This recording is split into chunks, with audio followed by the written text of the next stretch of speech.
ny mofinaina isan'andro atolotry ny mpitandrina rakotina valina maoly.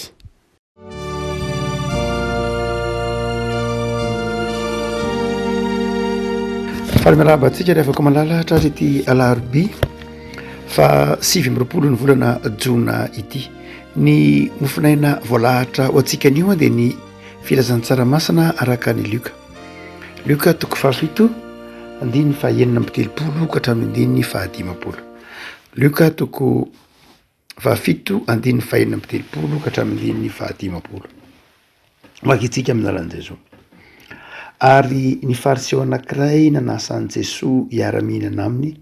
ary dia niditra tao an-tranon'ilay fariseo Jesosy ka nipetraka nihinana. Ary indro nisy vehivavy mpanota tao an-tanàna. Ka rehefa fantany fa Jesosy nipetraka nihinana tao an-tranon'ilay fariseo, dia nitondra tavoara alabastara feno menaka manitra izy, ary nijanona teo ivony tanilany tongony izy ka nitomany. Dia nahakotra ny tongony tamin'ny ranomasony sy namaoka azy tamin'ny volondohany, dia nanoroka fatratra ny tongony ka nanositra azy tamin'ny menaka manitra. Ary noho nahita izany ilay fariseo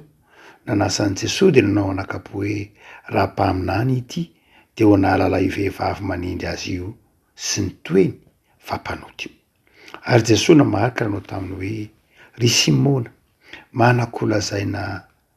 aminao aho. Dia hoy izy, lazao ary mpampianatra, nisy 2 lahy nananany mpanipanana vola anankiray trosa. Ny iray nananany denary 500 ary ny iray kosa 50.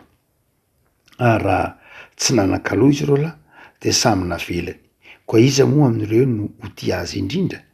Simona namarika nanao hoe, ataoko falaina moa izany be. Dia hoy izy taminy, marina ny hevitrao. Ary Jesosy nitodika nijery andra vehivavy ka nanao tamin'ny Simona hoe, hitanao va io vehivavy io? Niditra teto an-tranonao aho nefa tsy mba nomenao ahy rano hanasana ny tongotra ianao. Fa izy kosa nahakotra ny tongotra tamin'ny ranomasony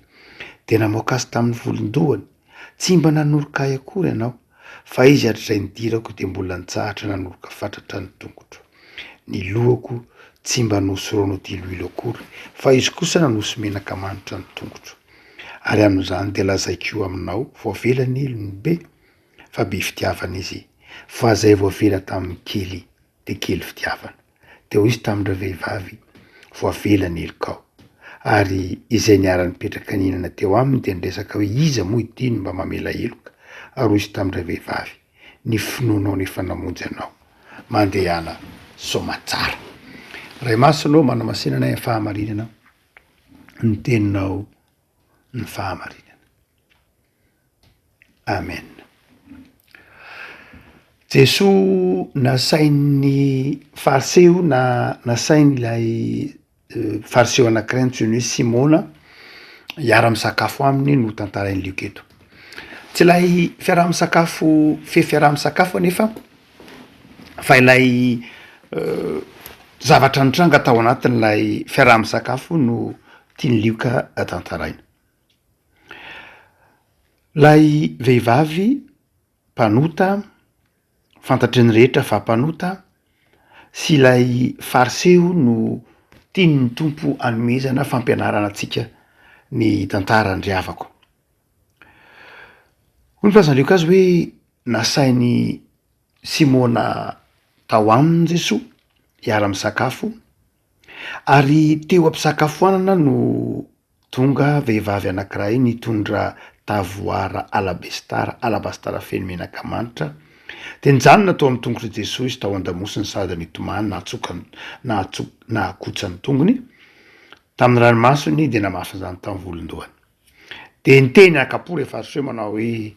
raha tena mpaminany marina Jesosy dia ho fantany fa vehivavy mpanota ity mikasika azy na ity toy ny mandoto azy ity. Ny afako ity Luka toko fahafito 9:30 ka hatramin'ny 15 ity dia mampianatra antsika ny fifandraisan'ny fitiavana, ny famelan-keloka ary ny finoana. Ny fitiavana izay mahatonga fandraisana ny famelan-keloka ary mahatonga finoana ko aza, mifamatotra ny fitiavana, ny finoana sy ny famelan-keloka. Olo io ko manao hoe ny fitiavany ty vehivavy ty, ny fitiavany an' Jesoa no nahatonga azy nanana finiavana, nanao ny zavatra rehetra nahafoy ka nahatonga ny tompo nahatsiaro hoe voavela ny elony. Tsy ilay vehivavy nahafoy be loatra tsy no le lafi ny fahafoizana materielina ny zava-dehibe eo, fa lay nasehony lay materielina de lay fitiavana, de izay no nahatonga azy natsay famelan-keloka zay ho Jesosy any amin'ny farany hoe ny finoanao no namonjy anao. Karazana olona anankiroa zany no asehony liketo riavako. Ny voalohany, karazany voalohany de ny fariseo, ary karazany olona faharoa de le vehivavy mpanota. Inona no nataon'lay fariseo? Nanasa an' Jesosy ny sakafo izy. Fanaon'ny olona rehefa asaina misakafo de ny olona manasa misakafo tahaka ny fariseo olona ambony, mazava ho azy matonga tsidrena eto hoe fariseo izy de olona ambony, olona manan-katao izy. Tsy de ny olona tsotra rehetra akory no afaka manasa an' Jesosy. Marina fa tahaka andry Lazarosy sy ry Marta sy Maria de mpanasa an' Jesosy sakaizany, fa tsy de tahak'izay loatra no hiteto fa raha miteny hoe hiara-mihinana dia tena karazana sakafo no manina sy mafilotra natao handraisana vahiny mihitsy. Nanao zany ity fariseo ity, nanasa an' Jesosy izy, saingy tsy nataony ny tokony ho atao rehetra amy vahiny nasainy. Voalohany de izao, rehefa manasa olona de omena rano lay olona, narimarina kokoa raha misy vahiny tonga amy sakafo tamin'ny jiosy de izao, na izy omena rano, zay ny farany tsotra indrindra, zay ny farany ambany indrindra, fanajana farany ambany indrindra, de izao omena rano le olona isasany, idiovany milony isakafoanany. Satria avy mandeha lavitra izy, tsempoka mandray zavatra maro isan-karazany dia milony isakafoanana de mena rano izy aloha idiovany, de omena serviette na lamba ifaoana, tahaka ny nataon'i Jesosy tamin'ny mpianatra amin'ny taona toko faharoa ambin'ny folo, izy nanasa ny tongotry ny mpianatra, satria hanao ny fanorenana ny sakafo ny fanasan'ny tompo izy. De fanao mihitsy ny tompon'ny fanasana de izao manome rano idiovany vahiny. Zay nefa ny farany ambany indrindra, fa ny farany ambony indrindra de izao lay tompotrano zay manasa amy sakafo dia manasa mihitsy ny tongotry ny olona asainy. Ny dikany hoe manasa le olona amy sakafo anao de vonona ny karakara azy, de manasa ny tongony, na manasa ny tanany, na manadio azy, tahaka ny nataon'i Jesosy tamin'izy nanasa ny tongotry ny mpianatra hotsika teo. Dia izay ny fisara indrindra. Raha ohatra ka tsy mahavita an'izay ny olona dia mety ny ankizy ao an-trano na ny zanaka zany io na ny mpanompo no manao zay fanasana izay, no manadio lay vahinina saina, manome rano na manasa ny tongotra na ny tanana de mamafy zany amin'ny servieta na lamba famahoana raha ny mpanompo ao an-trano zany na ny zanaka. Rehefa tsy afaka manao an'izay de izao manome rano isasan'lay olona, le olona zany manadio ny tenany. Tonga Jesosy tao amin'ity fariseo ity, tsy nataon'le fariseo zany, tsy nisy nataony zany, tsy nomeny ny rano nidiovan'i Jesosy, tsy nisy mpanompo nanasa ny tongotry Jesosy. Izy tena ny nanasa dia izy nanasan'i Jesosy sakafo, tsy nanasa ny tongotry Jesosy, tsy nikarakaran'i Jesosy. Karazana ataontsika hoe fanambanina mihitsy zany, manasa olona fa toy ny fanaovana tsinitsinina, insulta raha ozanareo amin'ny teny frantsay, tena fanaovana tsinitsinina mihitsy ny olona nasaina ity nataon'ity fariseo ity. Manasa an' Jesosy izy, saingy tsy manasa an' Jesosy amin'ny fitiavana, fa manasa an' Jesosy mba ho amin'ny toe-tsaina tia mantatra azy, tia haneso azy, tia handalina azy tamin'ny toe-tsaina fotsiny hoe mba ohatranizy azy zany Jesosy zany, mba inona azy zany, mba manahoana ary ny fahalalam-pombany, mba mahafantajavatra ve izy, mba manam-pahalalana ve izy, de zay fotsiny ihany. Fa tsy vonona tena handray an' Jesosy ary ametraka azy amin'ny toerana maha olo manan-kaja nasaina azy. De zao ny fanao, akoatrizay rehefa madio lay olona fanao zany tamidiosy rehefa asaina izy ka diovinao sasahanao nanana dio tena de zao rarahana diloilo ny lohany mora be ny diloilo na ny menaka de araraka diloilo ny lohany mba ho manitra mba tsy horeny atsembona sy ny taky zany raha ohatra ka misy ny diloilo fa ny tena lafo indrindra de ny menaka manitra fanao zany ranomanitra tahaka indrindra manitra efatsika reny manitra fa tsy nataony ty fariseo ty koa zany ny dika hoe tsy fahafoizana nanasany Jesoa izy fa tsy nametraka an Jesoa ho amin'ny toekana tokony isy azy ekeny Jesoa ihany zany tsy nanisy nininona mihitsy Jesoa tsy nitady voninahitra tam'izany Jesoa fa de mipetraka ny inany Jesoa teo am-pisakafanana kosa no tonga ity vehivavy izay hoy ny filazan'ny Lukazy mpanota ary no tondrony lay fariseo hoe vehivavy mpanota dia tonga lay vehivavy nakao an-damosiny Jesoa izy ary nakeo amin'ny tongotry Jesoa ina ny dikany hoe nakeo amin'ny tongotry Jesoa izy avy hatrany de nametraka ny tenany ho mpanompo izy avy hatrany de nametraka ny tenany ho mpanompo izy mitaha amin' Jesoa tahaka ny Jesoa nanasany tongotry ny mpianatra izay ny teny manao hoe tsy tonga ny zanak'olona mba hotompoina fa mba hanompo dia nipetraka teo amin'ny tongotry Jesoa ary somary tao an-damosiny ity vehivavy ty tsy hifanatri-dava amin'ny akory tsy hifampijery amin'ny akory tsy hifandahatra amin'ny akory fa tao an-damosiny ary satria rehefa mipetraka ny hoe de somary mipetraka amin'ny tany de somary mifototra ny tongotra de avatoriana zany Jesoa avatoriana ilay vehivavy dia iny fa teo amin'ny tongotry Jesoa inona nataony nitomany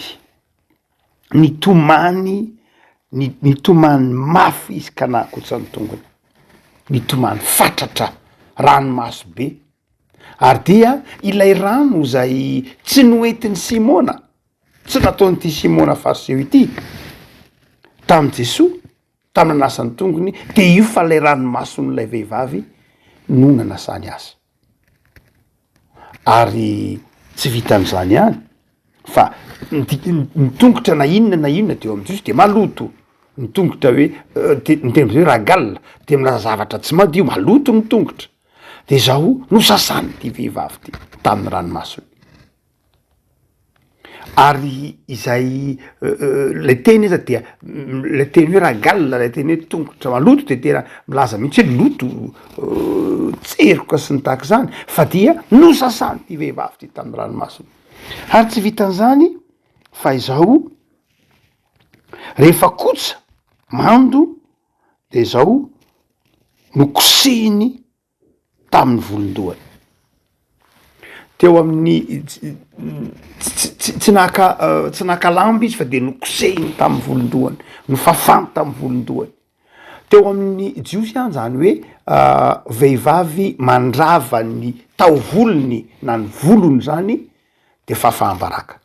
tsy azon'ny vehivavy mihitsy jiosy atao ny mandrava ny taovolony ary azon'ny lehilahy atao mihitsy ny misaraka mpanambadiana mivadiny raha rava taovolo zany hoe raha miparitaka eny masom-bahoaka ny volon'ny vehivavy zavatra tsy azo atao mihitsy zany teo amin'jiosy fady izany hoe vehivavy mandrava ny fatorabolony na manaparitaka ny volony eny masom-bahoaka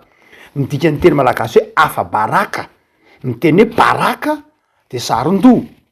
midika ny teny hoe baraka teny arabo midika ny teny hoe baraka de saron-doha ary efa miteny hoe afa baraka de ny afaka saron-doha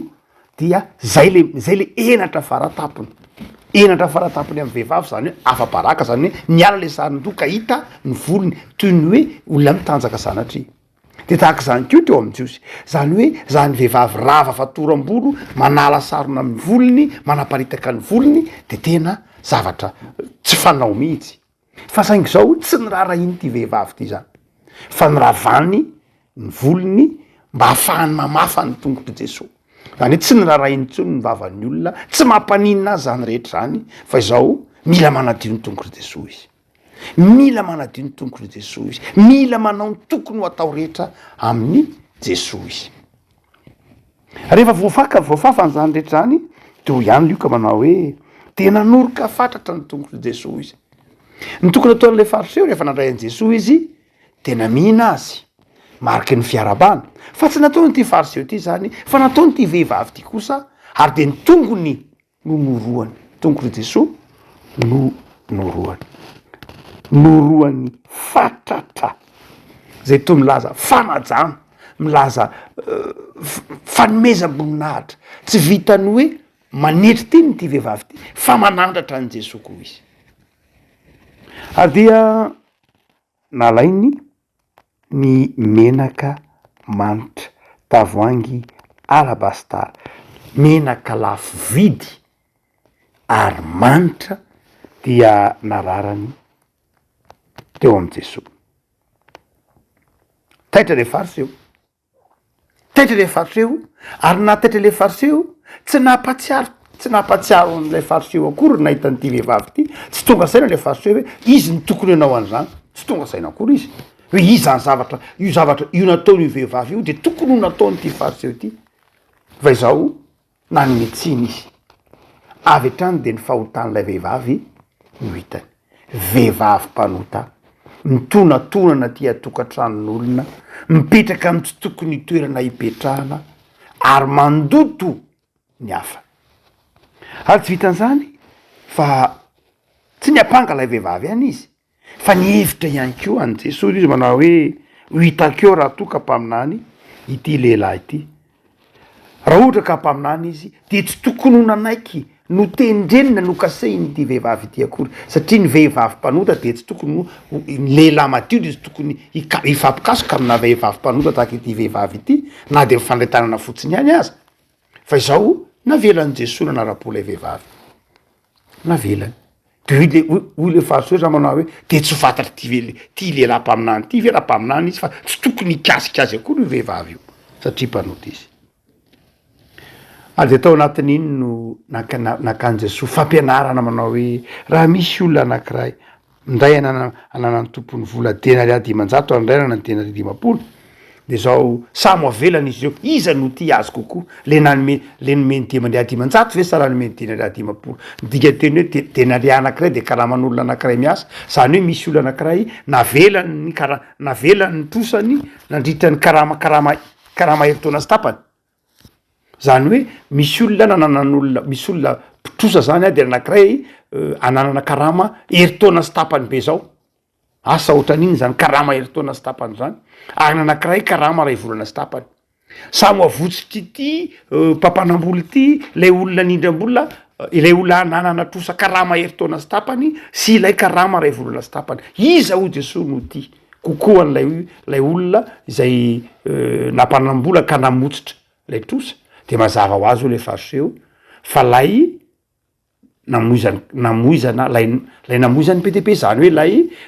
navotsitra trosa karama heritaona sy tapany de maria dimanjato de ho jesosy manao hoe zao no izy voavelany eliny fa be fitiavana izy fa zay voafela tamy kely de kely fitiavana de afaka malala inona ny tininy tombo takatritsika misy karazan'olona roa io ny anankiray matsiaro tena ho mpanoty eo anatrehan'Andriamanitra ary rehefa matsiaro tena ho mpanoty eo anatrehan'Andriamanitra de te hanomitra izany ota izany te hiverina ao amin'Andriamanitra ary te hanomitra izany ny anankiray kosa manamaritena eo anatrehan'Andriamanitra manamaritena ary mihevitra ny tena ho tsara mandrakariva misy fomba fijery zay any ataotsika hoe any mahazatra atsika tsy mahazatra atsika moa zany fa mahazatra mponina any Danemarka any Danemarka amin'iny ataotsika hoe faritra Eropa avaratra iny dia misy atao hoe lalàna ny jante na ny didy folo ny jante JANTE dia ao anatiny io lalàna ny jante io zay fomba fisainana mono marimarina kokoa etike tany amy taona 300 sy 700 tanoany no nipoiran'ity ataotsika hoe lalàna ny jante ity na fomba fijeriny jante izay azo lazaina ho namolavola mihitsy ny toetsain'ny danois na ny toetsain'ny suédois na ny toetsainy reo ataotsika hoe olona amin'ny Scandinavie dia izay manaitra anao de zao am'ilay andiny voalohany am'ilay totsika toetsaina de zao manao hoe aza mieritreritra ny tenanao ho miavaka no mihafa esory eo tsainao ny fieveranao fa enao de tsara kokoa no mihafa zay ny andininy faharoa aza eritreretinao fa enao de mendrika kokoa na mendrika noho ny hafa ary rehefa jerenao zany misy folo mola izy fa rehefa mieritreritra lay toetsainy lay totsika hoe toetsaina napetraky jean zay nolovan'ny taranaka any Suède na mandraky ty androany zany toetsainy zany ka mahatonga azy ho tsy tahaka ny tosikany hoe aty amin'ny faritra Eropa atsimo lay lay fanetretena ilay mifanohitra amin'ny toetsaina mety ho mahazatra ny aty atsimony hoe ny tena de tsara mandrakariva no ny hafa mandrakariva tsy maintsy ratsy fa enao tsara enao mandrakariva no tsy maintsy ambony fa ny hafa tsy maintsy ambany fa ilay toetsaina de manao hoe aza mieritreritra anao fa enao de tsara noho ny hafa aisory eo tsainao ny fiaverana fa enao ny tsara indrindra enao ny miavaka indrindra enao ny mety indrindra enao ny manakolazaina indrindra enao ny tsisikanina esory eo an-tsain'zay zay le fotikevitra ary eto de zay no ahitsiny Jesosy amin'ity fariseo ity fa satria ve le fariseo mpivavaka satria ve le fariseo nafantatra ny tenin'Andriamanitra satria ve le fariseo dia nanana zo hitsara ilay vehivavy nanana zo hitsara sy anameloka ary nanana zo hitsara ny Jesosy mihitsy aza de nahitsiny Jesosy zay hoy Jesosy manao hoe eny tokoa mety ho marina ianao mety ho tsara ianao fa aza mieritreritra ny hafa ho mandrakariva ho ratsynao ianao ary dia izay nahatonga ny Jesosy eto nyteny tam'le fariseo nampatsiaro azy manao hoe tonga teto aminao inona ny nataonao tamiko ny zavatra tokony nataonao tamiko tsy nisy nataonao tsy nitaky an'izay Jesosy fa te hampatsiaro n'lay fariseo hoe enao olona mahalala fomba enao olona mahana zay mahay anao ary mahana ny fahafahana manao an'zany rehetra zany am' Jesosy saingy tsy nataonao zany fa no ambaninao tsy nirarahinao aho ny teneny manao hoe tsy mba nanasany tongotra akory ianao tsy mba nanoroka akory ianao tsy mba nanositra diloilonloko zay farafakely ny tokony ataon'ny olona miaja sy mahalala fomba amin'ny vahiny asainy fa tsy nanao an'izany ianao ary izy kosa nanao zany tamiko satria be fitiavana izy raha afaka malala inona ny hevim-panatin'ny tompo azaitsika de izao ry afaka malala zava-dehibe ny fitiavantsika an'Andriamanitra ary ny fitiavantsika an'Andriamanitra de miteraka fahafoizana ao atsika ao anatitsika satria ny fahatsapantsika ny tena tsika ho mpanota de izao mahatonga atsika mahafoy ho an'Andriamanitra tsy vidy ny famelan-keloka akory nataon'ity vehivavy ity sanatria ny vava ny famelan-keloka tsy amidy famelan-keloka tsy isy takalony fa tsapany ity vehivavy ity fa diso izy tsy tanteraky izy dia tia hanonitra izany izy satria tiany Jesosy izy tia hanonitra izany izy avako malala izy amoy isika tsy navelan'ny tompo eloka hoy apôstôly Paoly ny teny ndray maka manao hoe raha misy mpanota de zany lohany ngamba ry avako malala samy mahafantatra ny fiainantsika sy ny tenantsika avy izika de samy mahafantatra ny ady lavaka ny antson'ny tompo atsika de samy mahafantatra ny tsy fahatanterahantsika de samy mahafantatra hoe navelan'Andriamanitra eloka isika ary isika tsirairay de samy mahafantatra fa nanota teo anatren'Andriamanitra fa navelan'Andriamanitra eloka de toy izao mbola ao ambany fahasoavan'ny tompo mbola velona eo ambany fitahin'ny tompo toy izao mbola afaka mifaly sy miankina amin'ny tompo avako malala tianao Andriamanitra mamela ny elikao izy de manana finoana sy fitiavana an'Andriamanitra Andriamanitra tsy mitsara atsika ry havako malala fantatr'Andriamanitra isika fantatr'Andriamanitra ny olombelona no mitsara atsika indraindray ny olombelona no manameliko atsika indraindray na ny olombelona mety manamarina ny tenany fa mandiso atsika fa Andriamanitra ry havako tsy mba mandiso atsika ary zay mahatonga ny tompony teny manao hoe zange tsy avy antso ny mariny tsy avy antso ny marina fa ny mpanota mba hibebahany ry avako malala na inona otatsika de tian'Andriamanitra ho fonjena isika fa ndeha anatona azy amin'ny fanetretena zay tian'Andriamanitra de mahafoy zay tian'Andriamanitra de tianapirofo ny fitiavany an'Andriamanitra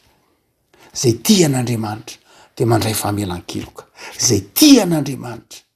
de ampitoeriny amin'ny finoana ry avako malala nambarany Liokarde zao zava-dehibe ny fitiavanao an'Andriamanitra ny tompony hitahiry anao amin'ny fitiavany ary aoka ho tsapanao fa tianao Andriamanitra ary tsy avy anameloka anao izy fa te handray anao te hanangana anao ho zanany te hamela heloka anao ary te hiteny aminao manao hoe ny finoanao no efa namonjy anao mandehana soa tsara tompo misaotra anao zay fa fitiavana ianao de tsy avy hitsara fa avy amonjy anafaka hamany fatorana ary ampahery sy aniraka ho tonga olom-baovao sotra tompo fa tsapanay amin'ity filazantsara ity fa famindrampo sy famelan-keloka ianao fitiavana sy fifaliana ianao mivavaka zay tompo ampaherezo aoka anapaka tomponay ny fitiavanao mihinatra sy mangay ay zahay eo anatrehanao mihinatra sy mangay ay manoloana ny tsy fahatanterahanay mihinatra sy mangay ay ko eo nalohan'ny fitsaranay ny namanay